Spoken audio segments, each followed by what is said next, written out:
का नाही सगळ्या सोबत? मला द्या जरा लाकडं म्हणजे दाखवत आहे शेतकऱ्याचा काय हात आहे बघा पद्धत आहे काही.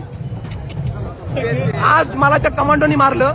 एवढ्या साहेबांची गर्दी आहे. जर मी कॅमेरा ऑफ केला आणि जर मला काही झालं तर विषय काय माहिती का? तिथं एका बाईला मारलंय, तिने एका बाईला मारलंय. तिचं ऐकून घ्यायला सगळे ऑफिसर तिथे आणि एका पुरुषाला मारलंय. काय का नाही सगळ्या सोबत? मला द्या जरा लाकडं म्हणजे दाखवत आहे शेतकऱ्याचा काय हात आहे बघा पद्धत आहे काही. ज्ञानोबा ज्ञानोबा. येस येस ताई मी अंडरस्टँड करू शकतो कारण की तुला जसं मारलंय ना तसंच मला सुद्धा मारलेलं आहे. Sir sir self self self self we can record to self we can record to self recording पाहिजे सर. आज मला त्या कमांडोनी मारलं. एवढ्या साहेबांची गर्दी आहे. जर मी कॅमेरा ऑफ केला आणि जर मला काही झालं तर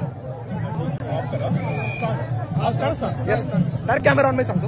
काय झालं सर एक बाहेर ना जे दोरी असते का दोरी तिथे एक ऑफिसर होते. मी सरांना विनंती केली की sir sir I am a photographer can I go in side. मराठीत म्हटलं होतं. ते म्हटले अरे नाही बाळा गर्दी गर्दी. मग त्याच्यानंतर मी तिथं 10-15 मिनिटं थांबलो. मी सरांना परत एकदा विनंती केली की sir sir sir please sir मी जाऊ का? त्यानंतर मग सरांना थोडी माझी दया आली आणि सर म्हटले जा. मग एक ऑफिसर क्रॉस करून मी पुढे गेलो. दुसरे ब्लॅक शर्टचे कमांडो ऑफिसर होते. मग मी त्यांना सांगितलं सरांना विचारले कोण सर ढकललं काय ढकललं टेक ठीक होतं. मग मी बोललो सर जातोय बाहेर. काय जातो बाहेर म्हटलं सर ओरडू नका सर आम्हाला शाळेत दिसतो समजतं. लगेच आले कानाखाली वाजवलं. तर मग मी म्हटलं की सर सर सर कानाखाली मारायचं काय पर्याय होता. ए जातोय कोण सांगायचं जा जा जा. हे काय पद्धती sir? This is the training for commando.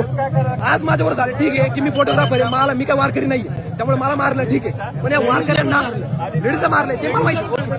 मग ते सांगतो मी आता का आलोय. लेडीजला मारलं ऐकायसाठी तुम्ही सगळे आले.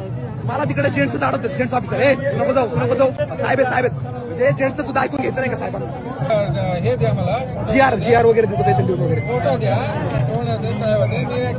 चालेल. म्हणजे आता ऍक्शन होऊ शकत का? आता फक्त त्या ऑफिसरला आणा फक्त. नाही फक्त आता ऑफिसरला आणा त्यांना डायरेक्ट विचारा तुम्ही मारलं का नाही. That's it. That will be proof. That will be proof. नाही लगेच दाखवतो. लगेच दाखवतो. आता बघा मी साहेबांना लगेच व्हिडिओ दाखवतो. ते त्या ऑफिसरला इथं आणू शकतात का? आपण एवढं बघू म्हणजे सिस्टम किती फास्ट चालते तेवढं बघू. आता काय ठरलं होतं आपलं इथं की ऑफिसरला इथं आणू शकतात का सर? तर सर म्हणताय की नंबर दे आणि जे होईल आम्ही तुला सांगतो. सर हे बघा हे म्हणताय की गर्दी सापडणार आहे का? हे कशासाठी आहे? हे कशासाठी आहे? ठीक आहे 1 मिनिटं घ्या 2 मिनिटं घ्या आणि आम्ही थांबतो इथं 2 मिनिटं थांबतो. येऊ द्या 2 मिनिटं थांबतो. माझं म्हणणं होम मिनिस्टर साहेब उद्या तुम्ही येणार ना का परवा येणार आय डोंट नो. पण तुमच्यापर्यंत व्हिडिओ पोहोचला पाहिजे. तर सगळ्या माझ्या सबस्क्रायबरला एवढी विनंती आहे की सरांना टॅग करा. सीएमओ ऑफिशियल महाराष्ट्र आणि जे पोलीस ऑफिसर आहे आयजी सर त्यांना सुद्धा टॅग करा आणि त्यांच्यापर्यंत व्हिडिओ पोहोचवा आणि दाखवा की आपल्या सामान्य जनतेची काय पॉवर आहे की पुढच्या वर्षी धक्काबुक्की नाही झाली पाहिजे. बस काय पुढच्या वर्षीसाठी सर आजची जी मेहनत आहे पुढच्या वर्षी